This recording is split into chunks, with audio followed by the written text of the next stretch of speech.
Hey everyone, it's Will, Gamer Dad, with another video for you. So in today's video, we're going to review Iphi as a 5-star, and of course I'll do a little bit of gameplay and let you know what I think about her. Now, one important thing before we go into the most important question is that I will have the Japanese translation of all the stats in the very end of the video, so make sure you check that out if you need that. But the most important question of all is she hot or not? Oh, she's hot. She's a vampire. She can suck my blood, among other things. First of all, her VC does employ Shade Zone and grant barrier to reduce damage by 80% to herself only. Most of the time, though, you won't VC her in. You'll probably use her start of battle in the front, where she gives blood contract to all characters in front line, excluding herself. And I'll demonstrate a lot of that later on in this video. Very, very complicated and powerful unit, I will say. Now, that being said, we're going to obviously use her preemptive Shade Zone setting. It also gives mental focus for 5 turns, and if no characters are under blood contract, it will give everyone blood contract itself to self. Remember that if you start her in front, everyone will start with a blood contract. And blood contract essentially allows them to all take advantage of lunatic risk taker effects, which means they will do approximately 1.7 or 70% more damage at the cost of taking double damage and self-damaging themselves 20% HP with every attack. And note that if an enemy takes fatal damage and Iphi is in the front line and still functional, you'll consume that blood contract and it will restore HP 100 and statuses, and it doesn't count as a death, so keep that in mind. Nocturnal Procession is a very useful buff. Power, int, and speed 50%. Kickback immunity 1 time. And note that if you have 3 Seance, you will be able to get 100% power, int, and speed, which is basically a capped boost. Very similar to Alumage. Very, very, very powerful and can last up to 6 turns. Now, she has a shield and status restoring, which I didn't demonstrate for the purpose of this video. She also has a fire, preemptive farming move, which is great for people who are relatively new to the game. It doesn't consume a lot of MP, and it does heal everyone for 20% and is preemptive. So not bad at all for farming.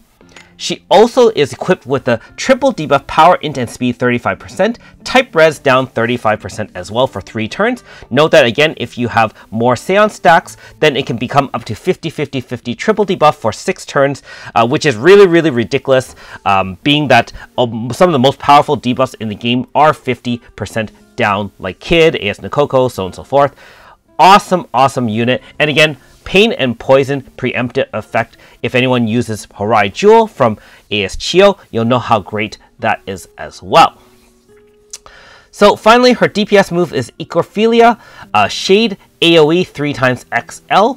Ignores target defenses, so what that means is ignores their innate magic defense, doesn't penetrate barriers, so keep that in mind. Guaranteed crit, which is very, very nice, and more powerful, up to 3 times damage if you have 3 Seance stacks. And if you happen to still have 3 Seance stacks as well, Elemental Break Shade to all enemies for 3 stacks.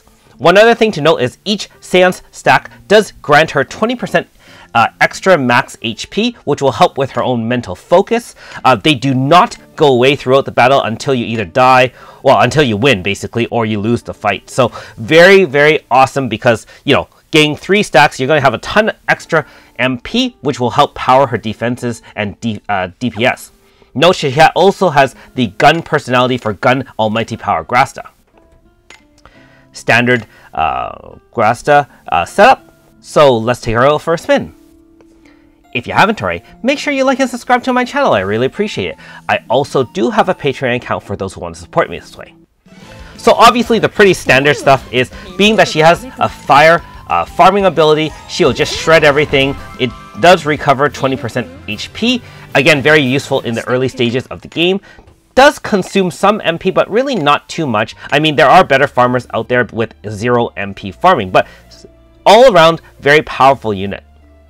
Next up, we can show some of the Shade attacks. Now, I know that Shade isn't as prominent out there in terms of weaknesses, but for the purposes of the main story, I don't think anything up to Dual Hatcho resists Shade, so you will be able to employ Shade Zone as well as Shade DPS, through most of the early, mid, and even some of the end game. In terms of setting her up, you can start with Zone setting, followed by her Nocturnal Procession for power, int, and speed, and finally, you can blast her away with Ecophilia. If you have a chance to activate Lunatic as well on herself, then you're going to do even more damage, and finally give her that risk taker Lunatic. Now, one really awesome and interesting thing about her is that because she already gives risk taker to everyone at the start of battle, anyone who has Lunatic will already benefit from that. For example, for Alter Iska, if she's in Lunatic, she can hit and heal for hit 4 times, as well as heal 2000 HP as opposed to the normal 500. And you can see that right off the bat, she was able to do that without activating Lunatic. Also, one thing I did discover is that because units such as Alter Iska have different Lunatic, that is, I believe there are 2 types of Lunatic attacks, either Risk Taker for Shade, or in the case of Sacrifice, that does more damage. You can actually stack the 2 of them. So remember that Risk Taker does increase damage as well. Sacrifice also does, and if you look at the status effects on Alter Iska, everything is there. Sacrifice does change her defense into attack, and you can see that her damage was increased once we activated Lunatic. But the main thing to note is that you do get some benefit right off the bat, and the fact that you can have the benefits of the Lunatic if the unit requires Lunatic to activate some of his special effects is much desired. Okay, so in some further experimentation, we can take someone like AS Thilily, and she starts off with Risk Taker. So if she activates her own Risk Taker, I don't believe it does anything more beneficial. So you actually have the benefit of having a Risk Taker unit benefit from all the advantages of the Risk Taker without really having to act Lunatic from what I can see. So in our first example, we're going to activate Lunatic and do some damage. No other buffs or anything like that. If you're wondering how the damage increases as we go through the different turns, AS Thilily benefits from more damage as she has less HP. So more HP damage taken, she will start doing more damage herself. So we'll start off with Lunatic, and we're going to just go turn after turn. In this case, Iphi is doing nothing, and we're just going to show what the damage is with Lunatic. So note that the first hit after Lunatic is 450k times 2, and note that again, because of her Lunatic benefit, if she has Lunatic active, she hits for 2 times instead of 1 from my understanding. And again, she's self-damaging herself so that her attacks are doing more and more damage as the battle progresses for AS Thilily. Of course, she does benefit from the Shade damage as well. Remember that Shade Zone does increase Shade attacks by 30%. However, the bar only charges with Shade attacks, just like most elemental zones. Now, in this 6th example, note that I'm not activating Lunatic. I'm just activating Zone, and the damage is exactly the same. No Lunatic activated. So, unless I'm wrong here, she essentially is in Lunatic Risk Taker mode at all times as long as Blood Contract is not consumed. And just for comparison, after doing the first hit, I activated Lunatic anyways, and if you watch the same damage, it's essentially the same damage as the previous example. So, not really sure what to take of it.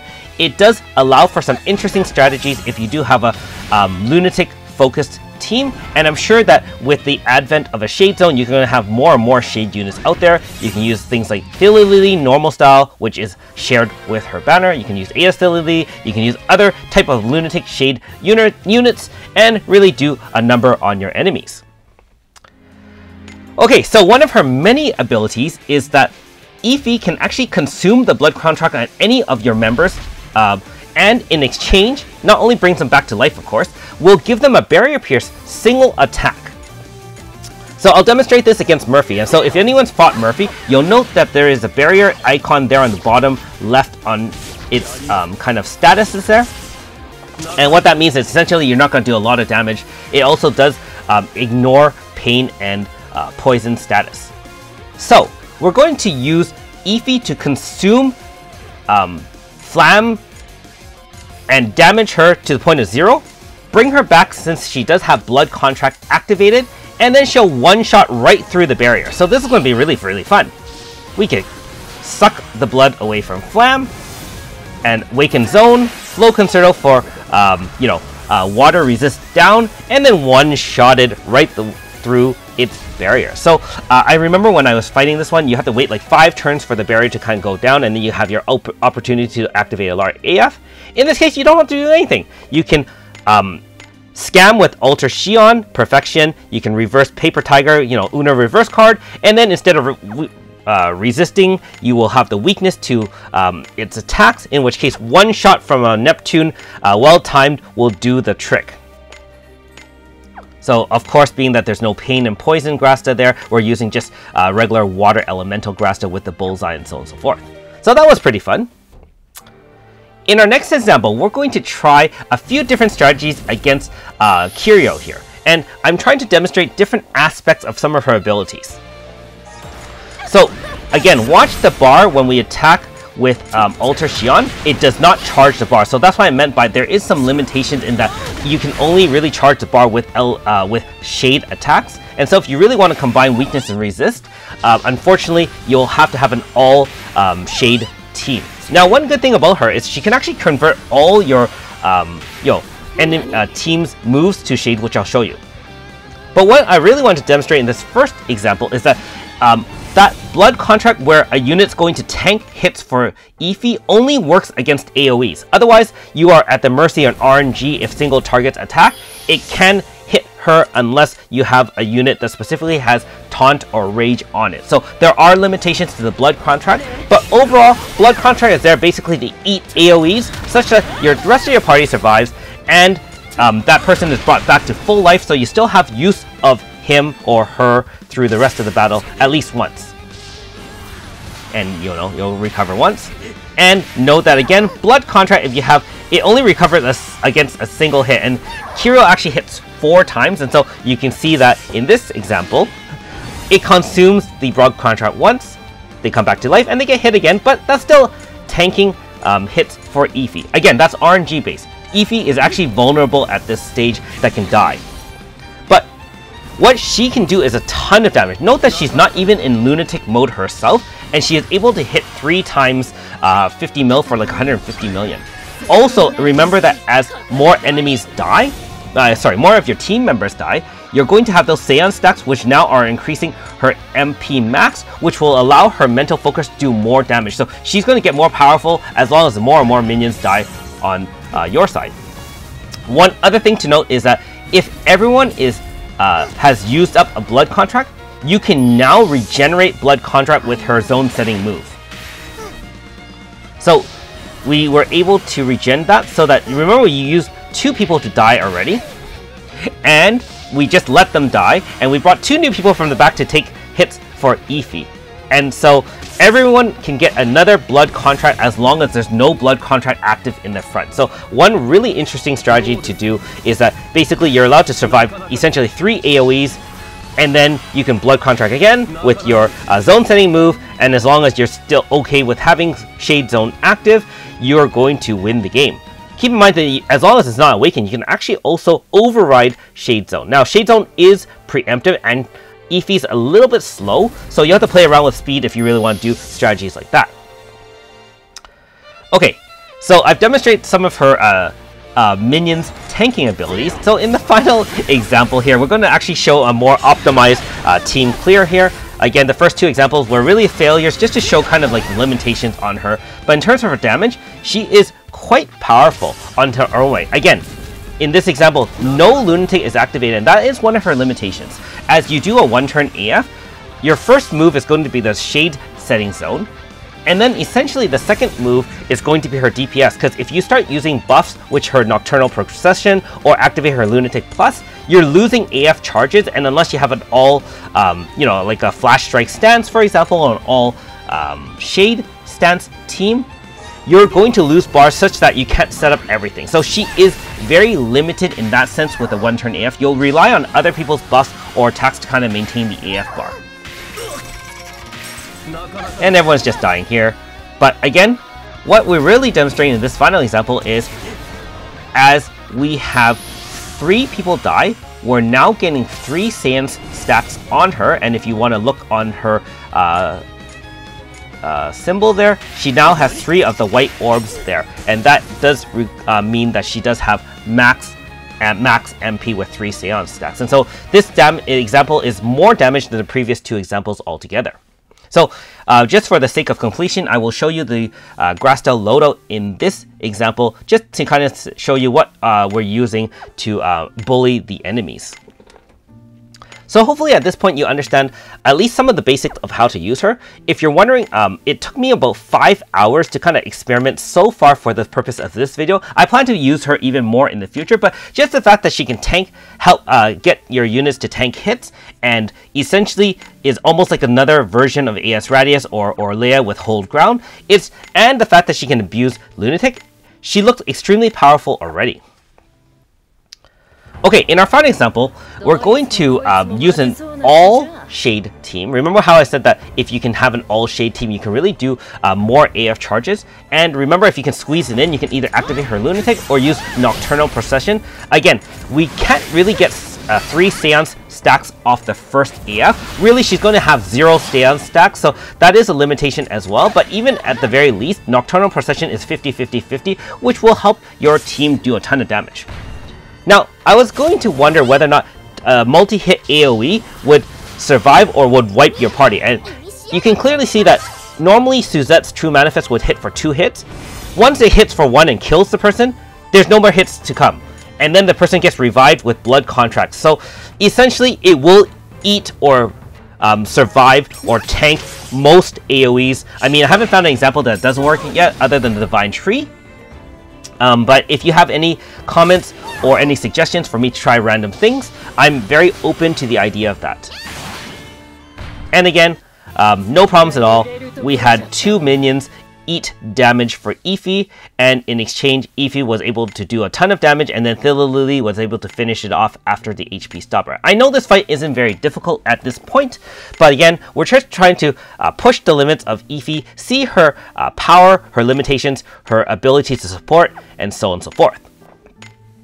And because it is a shade zone, note that Nokoko can and RCF can change to shade, so they now will power the shade zone for the AF, as well as do all their abilities and attacks while in that zone. So for example, up and down resistance and type attack will now be shade, and so on and so forth.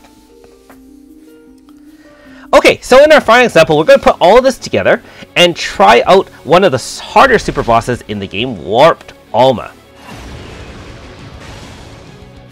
And for the purpose of this video, I am using Burning Arrow as well as, I think, one of the other attacks, and the one that removes Spinal Curse. So in this example, we're going to do a zoneless AF to start, and we're going to use all our units' innate elements. That is, we're using water and fire. We did equip and GMO Iphi to do fire attacks, such that we won't be exposing the Alma to shade, because what happens is on phase 1 you can use any elements you want. The enemy is weak to all the elements, and then in phase 2, after the first HP stopper, it removes all buffs and debuffs, but will change its absorption to any elements used in wave 1.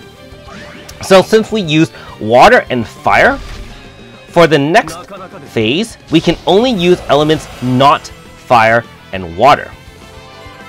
And here's where Iphi really shines. Remember Nokoko AS, where she can change anyone to any zone as long as it's in the right element, in the right zone? Guess what? Iphi can change everyone to shade attacks. And so as long as shade zone is active, she can use her preemptive shade zone setting.